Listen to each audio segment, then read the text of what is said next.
Jā, Ivars teica, ka summa nav zinām, godīgi sakot, arī nezinu to summu, Ivars tikai zina to summu, apmēram zina, jā. Bet, jā, mums ir Regnārs no Valmieras ieradies šodien Rīgā. Nu, viņš nav šodien ieradies, viņam ir rehabilitācija līdz rītdienai. Visas nedēļas, 3 nedēļas, pa brīvdienām, sestdien jūs aizbraukat mājās. Mamma var kaut ko pateikt. Rehabilitācija Pogā notiek 3 nedēļas, brīvdienās, protams, ne. Bet darbdienas viss citīs strādājam Pogā. Tāpēc arī jau ātri naudiņu Regnāram par rehabilitācijas Pogā.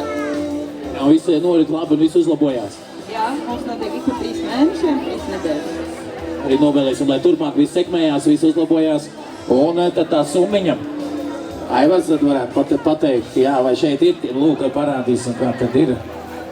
Diezgan iespaidīga summiņa.